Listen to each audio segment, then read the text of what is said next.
Es una de las batallas épicas de la Biblia. Un ejército de nómadas emerge del desierto y destruye las murallas de una ciudad fortificada. No mediante la fuerza, sino a través de la fe. La historia de cómo Josué luchó en la batalla de Jericó con trompetas se encuentra entre las historias más memorables y más controvertidas. Pero aquella no fue la única victoria de Josué. La Biblia relata que el ejército israelita avanzó hasta conquistar Canaán y asentarse en la tierra prometida. No hay duda de que los antiguos israelitas ocuparon la región que ahora llamamos Israel y los territorios palestinos. De hecho, sus exigencias territoriales aún causan graves conflictos en la zona. Pero, ¿empezó todo con la batalla de Jericó? Para contestar a esa pregunta, recurriremos a algunas de las últimas investigaciones arqueológicas y científicas y llegaremos a una conclusión sorprendente.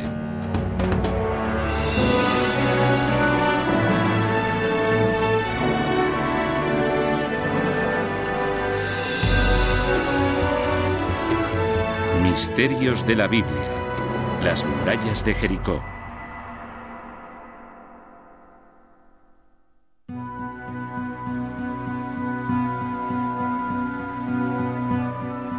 Oriente Próximo hace unos 3000 años.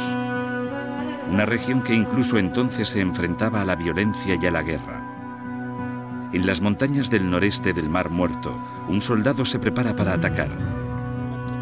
Es Josué, sucesor del gran líder Moisés y uno de los guerreros más famosos de la Biblia. Desde aquí, Josué mira al oeste a través del valle del Jordán hacia la tierra prometida.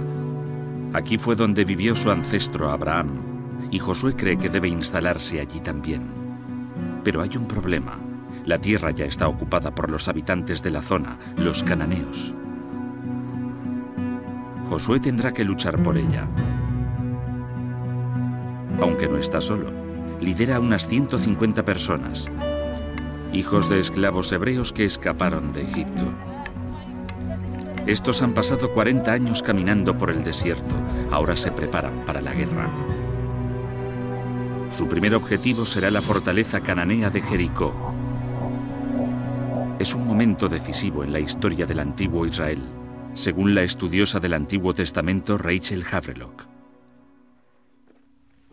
Es una historia sobre los comienzos, los orígenes de una nación, y en muchos sentidos es en realidad la historia del nacimiento del antiguo Israel. Y la batalla de Jericó es solo el principio. El principio de una guerra santa en la que Josué y los israelitas derrotan rápidamente a los cananeos y los matan. La historia es sorprendente y aún no ha acabado. La guerra de Josué continúa hoy en día. Por un lado están los palestinos, que dicen ser descendientes de los cananeos, y por otro los israelíes, que dicen ser descendientes de los israelitas. Y los dos siguen intentando recuperar la misma tierra, así que lo que pasó hace 3000 años sigue ocurriendo en la actualidad. Pero si Josué mató a los habitantes de Canaán y ocupó su tierra, debió de dejar pruebas.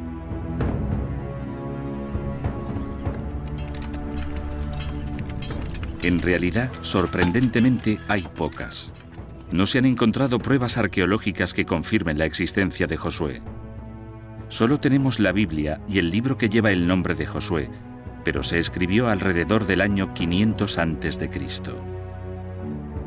Más o menos 1000 años después de que Josué llevara a cabo aquella conquista.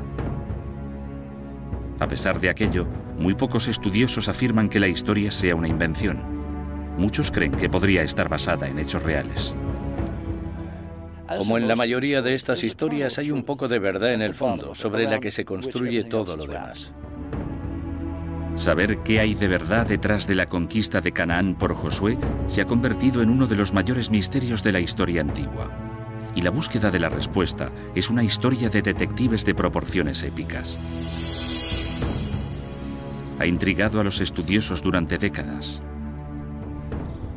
y ha atraído a muchos de ellos hasta aquí, el enclave donde tuvo lugar la primera batalla de Josué. Este es el Jericó moderno, una ciudad oasis en medio del valle del Jordán. El arqueólogo Bill Dever es un experto en la historia de la zona. Jericó es un emplazamiento único, el más importante al sur del mar de Galilea y el valle del Jordán. Su historia se debe a que hay una fuente de agua. La gente de Jericó sigue usando la fuente que proporciona ese agua. Cerca de la fuente hay algo que parece una colina pequeña, pero es algo muy diferente. Es un montículo de ocupación, donde los habitantes de la antigua Jericó fueron construyendo sus ciudades, unas encima de otras durante siglos. Quizá una de ellas fuera la Jericó de Josué. Entre los primeros arqueólogos que intentaron descubrirlo estaba John Garstang, un catedrático de la Universidad de Liverpool. Sus informes de campo originales han sido conservados por la encargada del museo, Felicity Cobbing. Estas fotografías se tomaron entre 1931 y 1936. Las fotografías de Garstang documentan un descubrimiento increíble.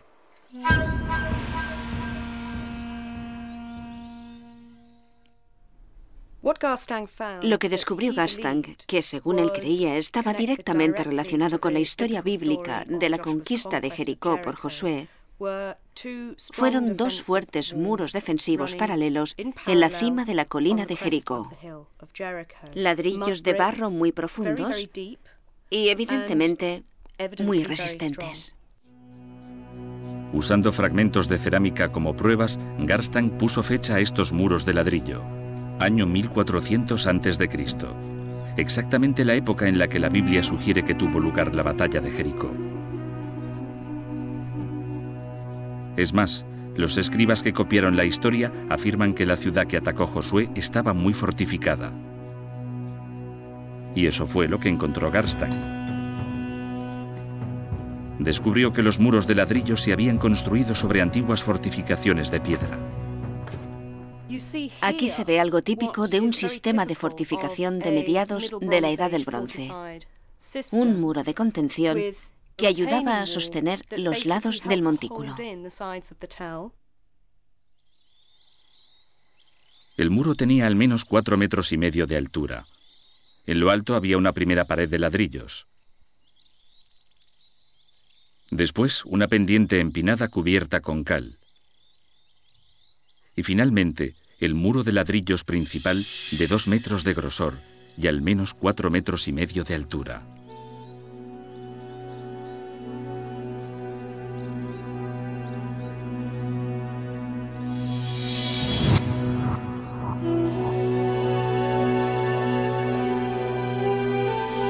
Para un ejército invasor, el antiguo Jericó debía de ser una visión desalentadora, amenazante, elevada 15 metros sobre el valle.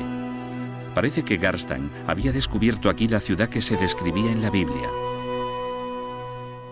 Garstang descubrió o pensó que había descubierto las auténticas murallas que había derribado Josué, y aquello era lo que daba titulares. Las pruebas arqueológicas sugieren que la historia no es solo un mito. Pero eso no es todo. En la Biblia también hay pistas. El libro de Josué contiene el relato creíble de una antigua batalla, según el arqueólogo e historiador militar Eric Klein. En cuanto a la historia, es totalmente plausible que Josué quisiera atacar Jericó. El hecho de que Jericó fuera un oasis lo convertía en un lugar extremadamente valioso, con provisiones de comida y bebida. Además, está de camino a las tierras altas centrales. Si quieres hacer esa ruta, tienes que atacar Jericó. No hay manera de evitarlo. Y no solo es verosímil el campo de batalla, sino también la forma en que Josué dirigió la batalla. Según el texto, Josué parece ser un líder militar excelente. Es un general muy bueno, lo compararía con Patton o Montgomery. Como esos generales en la Segunda Guerra Mundial, la historia relata que Josué basó su estrategia en un punto clave, la inteligencia militar. Según la Biblia, Josué envió espías israelitas a explorar la ciudad. Sus soldados se infiltraron con éxito en Jericó, pero entonces hicieron algo inesperado. Nuestros trabajadores espías van inmediatamente a una posada que lleva a una prostituta.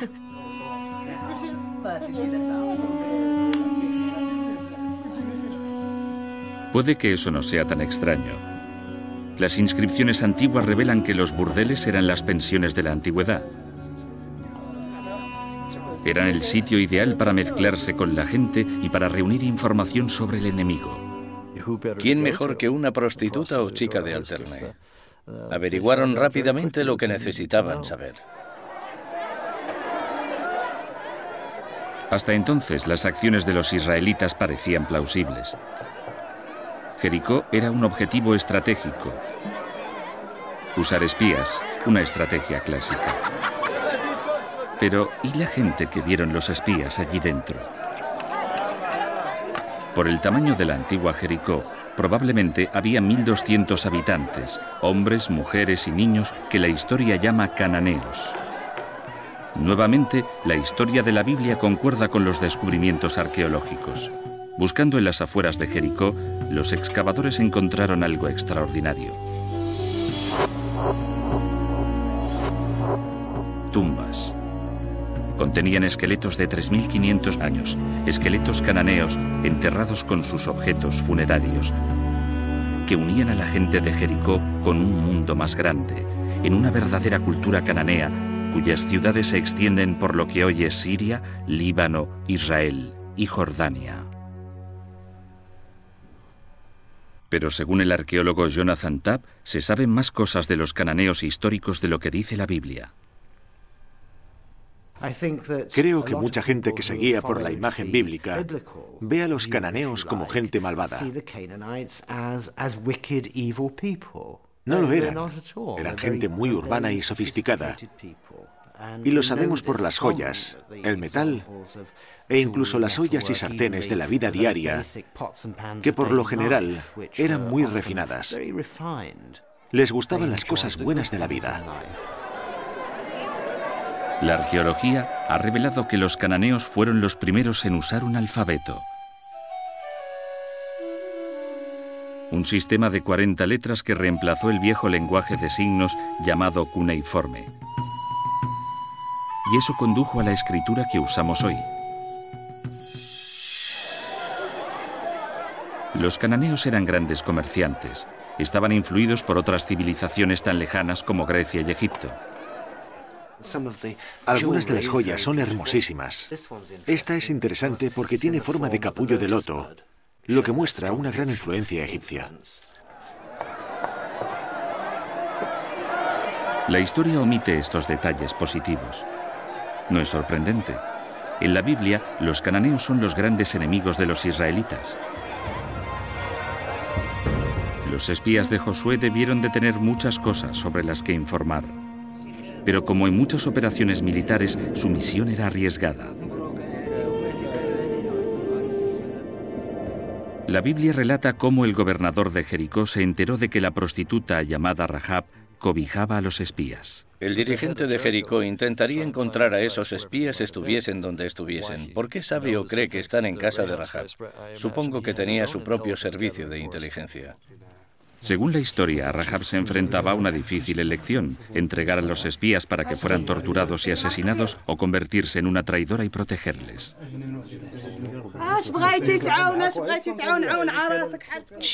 Les dijo a los espías que sabía que Israel conquistaría aquella tierra. Sabía que Dios les había prometido aquella tierra. Y Rahab se encargó de toda la situación. Escondió a los espías en sus reservas de cereales, en el tejado. Unos minutos después llegaron los soldados cananeos. Pero Rahab consiguió convencerles de que los espías ya se habían marchado y mandó a los soldados a buscarles.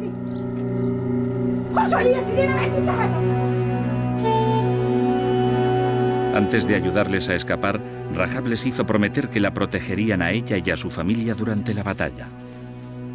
Los espías accedieron y volvieron al campamento israelita. Hasta ese momento, la arqueología y la estrategia militar encajan muy bien con el relato de la batalla de la Biblia.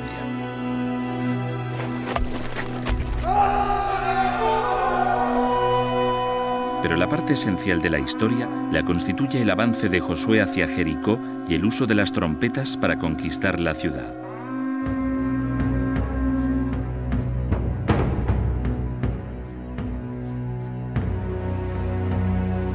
Según la Biblia, la primera táctica de Josué fue cruzar el río Jordán y establecer un puesto defensivo en Cisjordania, a menos de 2 kilómetros de su objetivo.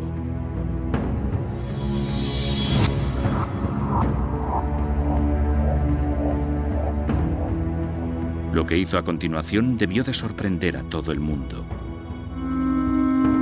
En lugar de dirigirse hacia Jericó, ordenó a sus tropas, acompañadas por sacerdotes que hacían sonar trompetas, que marcharan a su alrededor una vez al día durante 6 días.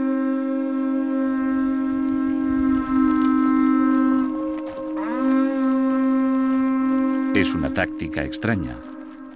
Quizá aquí la realidad deja paso a la ficción, o quizá no. La historia narra cómo otros ejércitos usaron la misma estrategia. Sabemos que los romanos en algunas ocasiones se dirigían hacia la ciudad y después se alejaban de ella. Se acercaban y se alejaban, iban y venían para calmar a los habitantes y que tuvieran una falsa sensación de seguridad en la que no sabían qué iba a pasar. Marchar alrededor de Jericó podía tener sentido, pero el propósito de los instrumentos de acompañamiento sigue siendo un misterio. Salvo que haya una pista aquí, en esta sinagoga. La religión judía encuentra sus raíces en los primeros israelitas y las trompetas siguen figurando en sus rituales actuales. Pero no las trompetas modernas que conocemos, según el músico Alan Friedman. Este sería el tipo de trompeta que habrían usado los sacerdotes de Jericó. Es el cuerno de una cabra de montaña, también llamada carnero.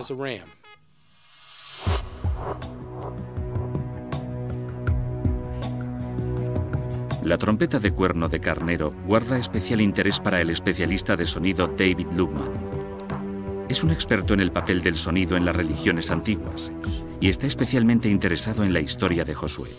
Hoy trabaja con Friedman en la dirección de un análisis de audio de la trompeta, con la esperanza de que arroje algo de luz sobre su papel en la batalla.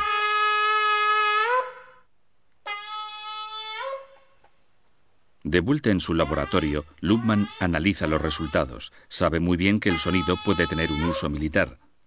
Durante la guerra de Vietnam, el ejército estadounidense reclutó a Lubman para construir una cámara de pruebas de sonido donde pudieran recrear niveles de sonido de alta intensidad. Una vez, un experimento salió mal. El cierre hermético de la cámara de pruebas falló.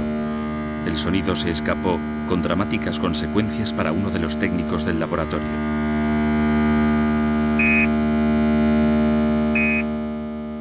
Uno de los técnicos, perfectamente sano y estable, al oír el sonido huyó, escapó aterrorizado y no volvió hasta muchas horas después. No quisimos decirle nada, pero de esa magnitud era el poder del sonido para asustar y sobrecoger a la gente. Quizá el sonido de la trompeta también tuviera un efecto psicológico. Es bastante intenso. Tenemos unos 93 o 94 decibelios de intensidad sonora a unos 3 metros de un cuerno. Si tuviésemos 7 cuernos, serían 93 más 8 decibelios y medio más fuerte. Es el nivel que se escucha en un concierto de rock. Podría ser que Josué hubiese usado la trompeta no como instrumento musical, sino como arma. Creo que el sonido juega un papel importante en el libro de Josué para crear una sensación de sorpresa y sobrecogimiento. Pero de acuerdo con la Biblia, Josué no solo se valió de las trompetas para crear sorpresa y sobrecogimiento. Un asedio así podía continuar durante años. Pero apenas una semana después del ataque de Josué, la batalla llegó a su punto álgido. El 7º día, los israelitas rodearon la ciudad, no una, sino 7 veces. Entonces los 40.000 soldados emitieron un ensordecedor grito de guerra. Pensemos en ello como alguien de dentro de Jericó. Llevamos una semana observando a esa gente y de repente empiezan a chillar. Gritan en el momento en el que tenemos que decirle a nuestra gente, cuidado, aquí vienen. No podemos oírnos ni decir nada. Los israelitas, por otra parte, sabían exactamente lo que estaban haciendo y no necesitaban hablar. Así que el escándalo debió de ser atronador. Es en este punto donde la Biblia hace su afirmación más espectacular.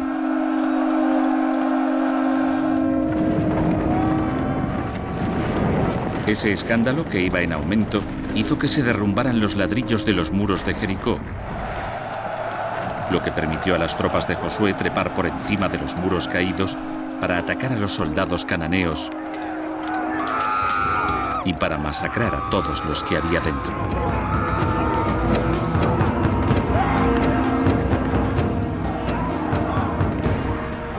Aparte de Rahab y su familia, mataron a todos los habitantes de Jericó.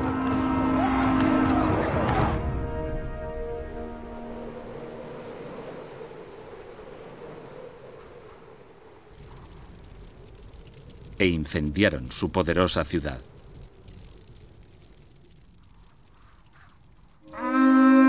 Pero aunque el sonido podría haber aterrorizado y confundido a los habitantes de Jericó, no pudo haber demolido sus murallas.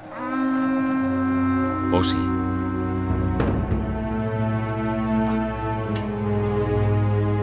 La posibilidad intriga al catedrático Barry Gibb del Departamento de Investigación de Audio de la Universidad de Liverpool. Ayudado por su colega Gary Schiffer, examina el impacto físico del sonido sobre objetos sólidos.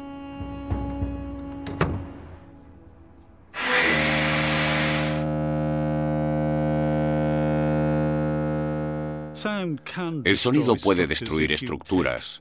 Si tomamos como premisa que el sonido es una presión es una fuerza y cualquier fuerza lo suficientemente grande mueve un cuerpo.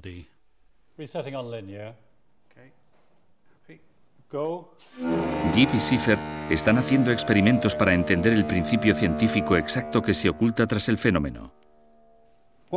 Lo que hago es poner polvo en el embudo. La idea de este sencillo experimento es ver si la energía del sonido puede hacer por sí sola que se mueva el polvo. Para el experimento usan un polvo muy fino, yeso, porque creen que si el sonido puede mover el polvo, también puede afectar a un objeto sólido. El nivel y el tono necesarios son producidos por una trompa gigante situada en la habitación contigua. Los dos científicos están en una sala de control remoto. Empieza el experimento. ¿Lo restauro para el lineal? Sí. ¿Te gusta la toma? Sí. Vale. Cuando la trompa no suena, el polvo descansa sobre el embudo. Cuando está encendida, sucede algo increíble. El polvo circula como si fuera un fluido. Sigue siendo un misterio por qué sucede esto, pero el profesor Gibb cree que las ondas sonoras rompen los enlaces entre las partículas de polvo. El efecto es espectacular y sugiere la posibilidad de que un objeto sólido también se vea afectado. Esto es un ladrillo similar a los que debieron de usarse para construir los muros de Jericó. Ahora queremos reemplazar el polvo por el ladrillo y repetir la prueba. Se repite el experimento. Si el ladrillo se desintegra, podrá explicar lo que hizo que cayesen los muros de Jericó. Los niveles de sonido producidos en esta cámara de pruebas son mucho más altos que los de las trompetas de Josué. Si el ladrillo no responde aquí, es poco probable que hubiese sido dañado en Jericó.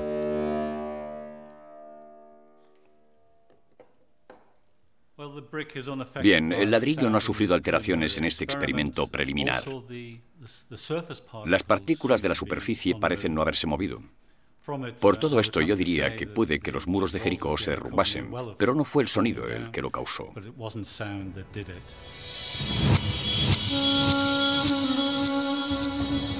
Claro que el hecho de que el ladrillo no se haya visto afectado por estas pruebas no significa que los muros de Jericó no cayeran, ni que la ciudad no se saqueara ni incendiara. Ni mucho menos. Tal y como revelaron las excavaciones de los años 30 de Garstang, los muros que Garstang pensó que estaban relacionados con la conquista de Josué mostraban claras señales de daños y destrucción, como se puede ver en algunas de sus fotografías. La arqueología también apoya otra de las afirmaciones de la Biblia, que Jericó fue incendiado. Probablemente lo más sensacional que descubrió fue la destrucción total a causa del fuego de las murallas y puertas de la ciudad, de las tiendas y las residencias, pruebas realmente dramáticas de aquella destrucción. Ahora está claro que el sonido de las trompetas por sí solo no podría haber causado tal devastación. Aún así, muchos de los detalles encajan. Los documentos arqueológicos parecen concordar notablemente con el destino de Jericó que se describe en la Biblia. Pero si las trompetas no derrumbaron los muros de Jericó, ¿qué lo hizo? Quizás haya una pista al principio de la historia.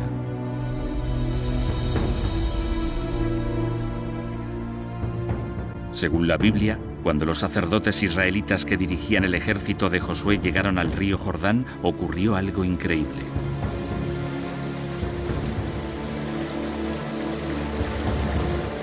El nivel del agua descendió.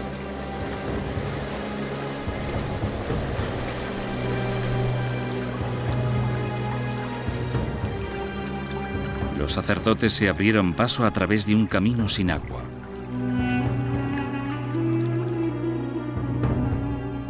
Fue un momento milagroso, pero no el único. El río Jordán también dejó de fluir en julio de 1927, y estas fotos de la época nos explican por qué.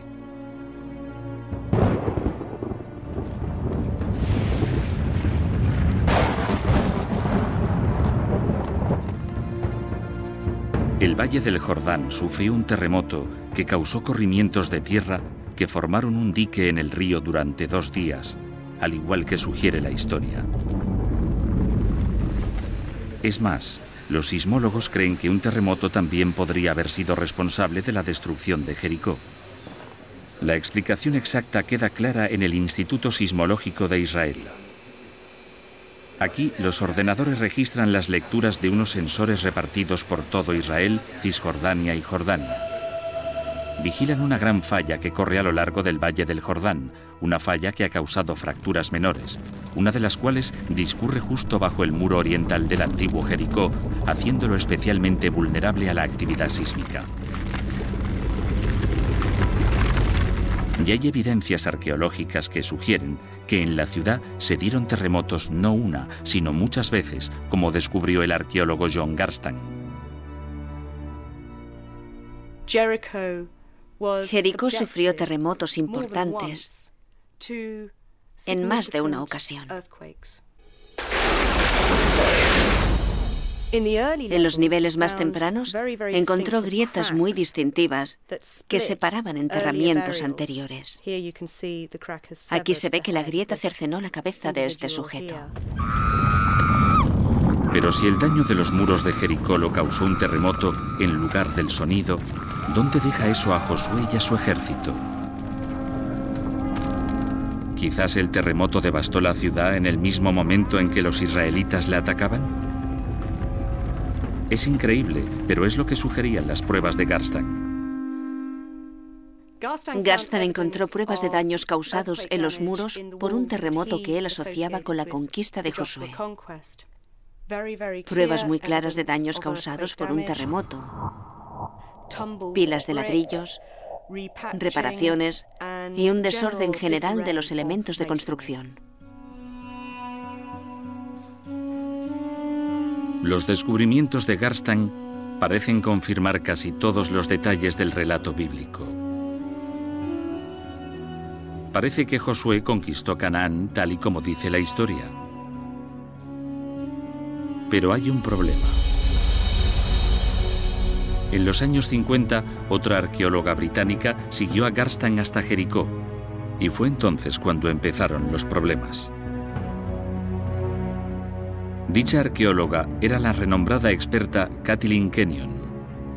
Se interesó por Jericó cuando John Garstan le pidió que examinara sus descubrimientos.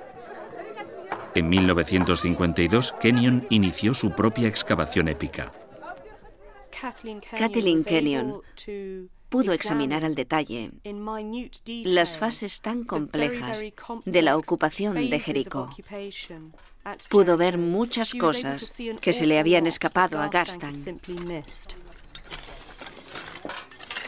Lo que Garstang había pasado por alto eran pruebas importantísimas que contradecían su fecha de la destrucción de Jericó. En lugar de caer en el año 1400 a.C., como creía Garstang, Kenyon concluyó que los muros se habían derrumbado 150 años antes, en el año 1550 a.C. Si ella tenía razón, Jericó ya estaba en ruinas mucho antes de que Josué pudiera salir de Egipto. Un terremoto pudo destrozar sus muros, pero no coincidía con el ataque de Josué, como Garstang había pensado. Y ese no es el único problema al que se enfrenta la versión tradicional de la heroica conquista de Josué.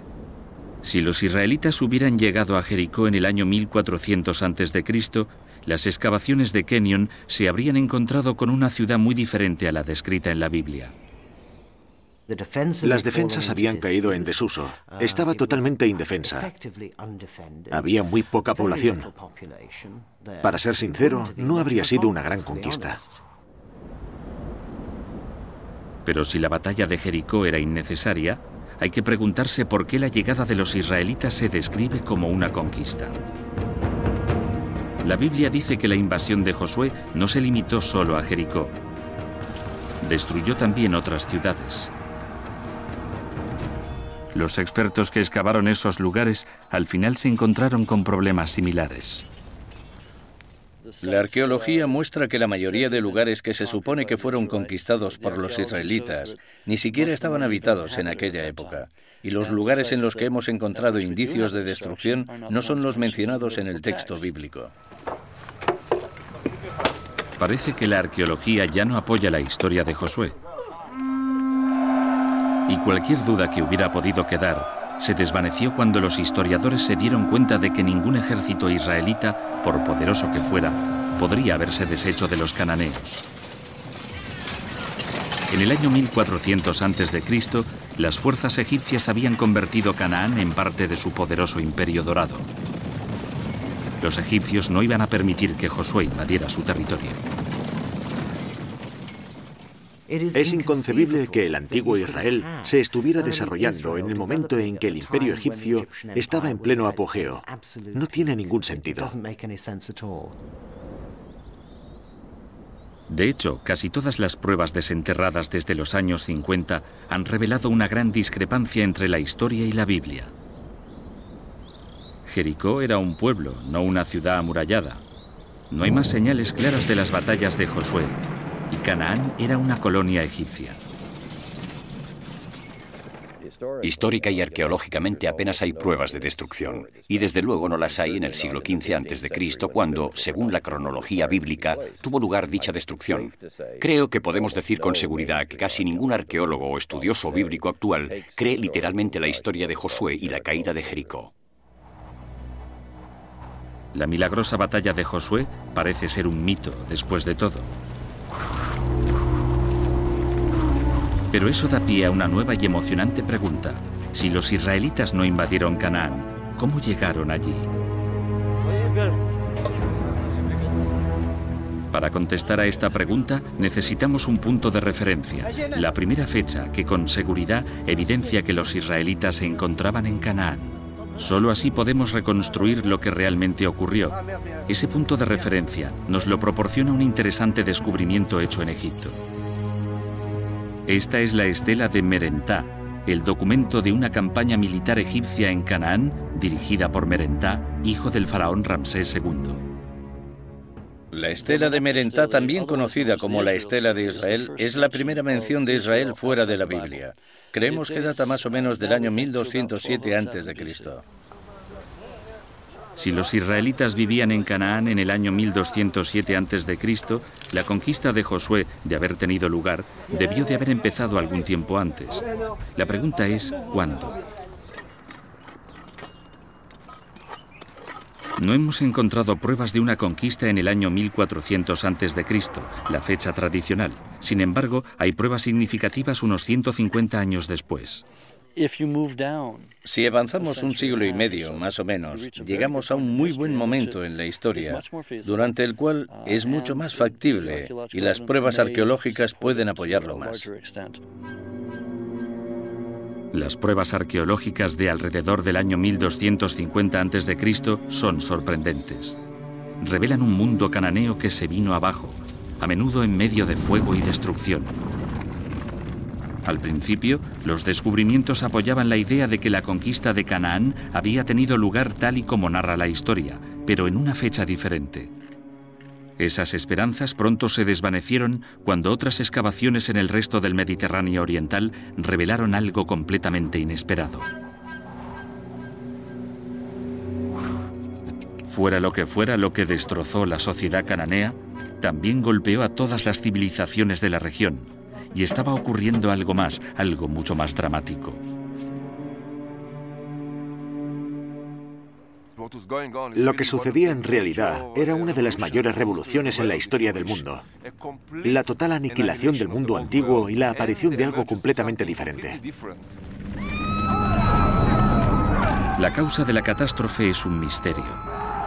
Pero una nueva idea muy controvertida que la explica puede revelar también cómo tuvo lugar la conquista de Canaán en realidad. La teoría tiene que ver con la destrucción. No la destrucción infligida por un general militar, sino por la madre naturaleza. La idea también tiene que ver con terremotos.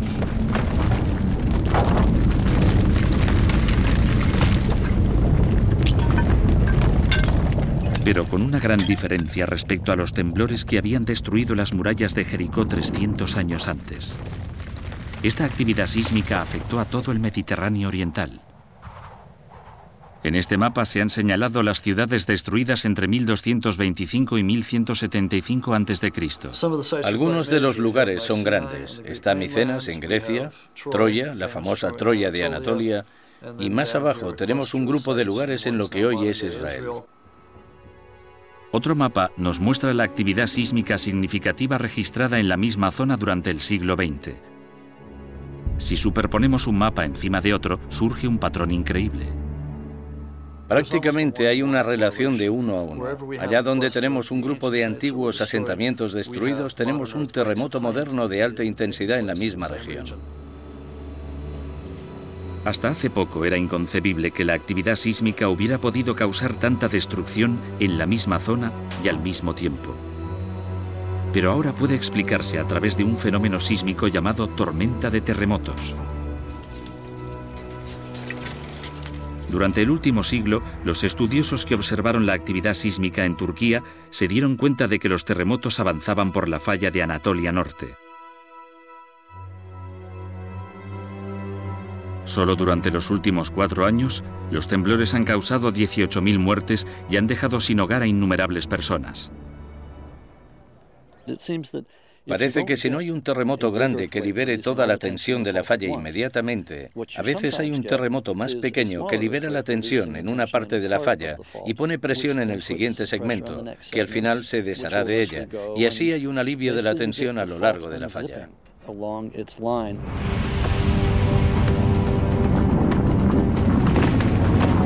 Klein sugiere que hace 3.000 años una tormenta de terremotos se desató no solo en el Valle del Jordán, sino a lo largo del Mediterráneo oriental con consecuencias catastróficas.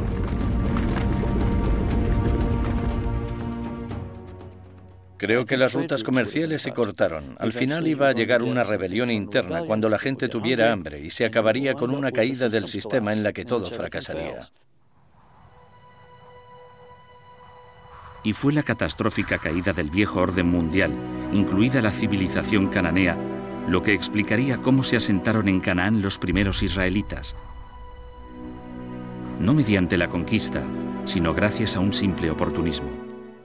Era una época en la que podían aparecer nuevos grupos, establecerse tanto ellos como los israelitas, y aquella gente a la que llamamos israelitas o protoisraelitas se aprovechó de la agitación para entrar en zonas que no estaban densamente pobladas.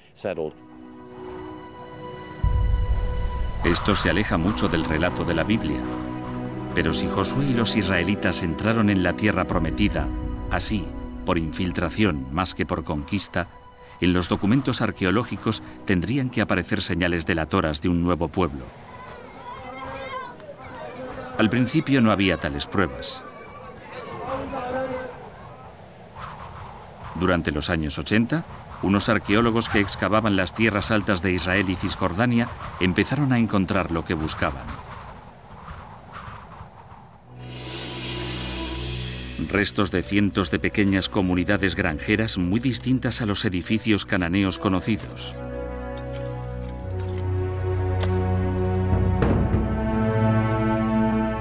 Entre los arqueólogos que las descubrieron se encontraba Israel Finkelstein. Nos llevó al pueblo de Isbet Sarta, 8 kilómetros al nordeste de Tel Aviv. Un pequeño yacimiento que había excavado por primera vez hacía 25 años. El yacimiento está cubierto de vegetación, pero aún se pueden ver algunos de los edificios. En particular, la silueta de un nuevo tipo de vivienda, una granja de 4 habitaciones totalmente diferente a la arquitectura cananea. El edificio está aquí. Tiene un patio central en el medio y 2 pasillos a los lados. Estaba rodeado de silos para guardar cereales y había más edificios en las afueras. Las pruebas que sugieren la idea de que los nuevos habitantes eran israelitas y no cananeos se encuentran en su dieta. Durante el período que los arqueólogos llaman la primera edad del hierro, no había rastros de huesos de unos animales comunes en Canaán, pero prohibidos en la Torá, los cerdos. Vemos algo interesantísimo y nuevo en su comida, en sus prácticas culinarias. Esta gente de las tierras altas al principio del hierro no comía cerdo.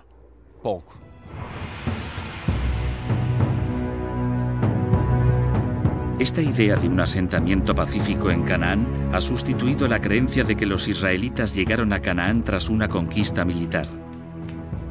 Pero como consecuencia de esta conclusión, los arqueólogos empezaron a ponderar una situación nueva y aún más notable. ¿Y si en realidad los antiguos israelitas no hubiesen llegado nunca a Canaán? ¿Y si siempre hubiesen vivido allí? Excavaciones posteriores en 4 habitaciones de las granjas sugieren que esta posibilidad es plausible. Existen diferencias entre esta nueva cultura y la de los cananeos. Pero también hay similitudes sorprendentes. Cuando los arqueólogos empezaron a comparar la cerámica de los granjeros de las tierras altas con la de la vieja población cananea, descubrieron algo asombroso. La antigua sociedad israelita era, en muchos aspectos, un reflejo pobre de la sociedad cananea. No era tan elegante ni tan sofisticada, pero era exactamente la misma. En la costa de Siria se encontraron más paralelismos entre las culturas israelita y cananea. Los arqueólogos que excavaban aquí, en Ugarit, descubrieron un archivo de tablas de arcilla que revelaba detalles de la religión cananea. Hay una tabla que narra la historia de un rey cananeo llamado Keret y de sus conquistas militares. Uno de sus métodos para hacerse con una ciudad fue caminar a su alrededor y hacer sonar sus trompetas. Y sorpresa, las paredes se vinieron abajo. Todos estos paralelismos apuntan a una nueva teoría radical que dice que los cananeos y los israelitas no solo eran similares, eran idénticos. Es una idea controvertida, pero parece apoyada por los descubrimientos de las pruebas genéticas.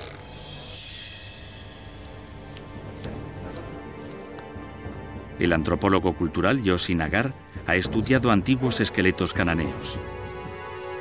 Comparando su ADN con el ADN de la población actual de la región, ha llegado a la conclusión de que muchos de los judíos, árabes israelíes y palestinos actuales comparten una herencia racial común.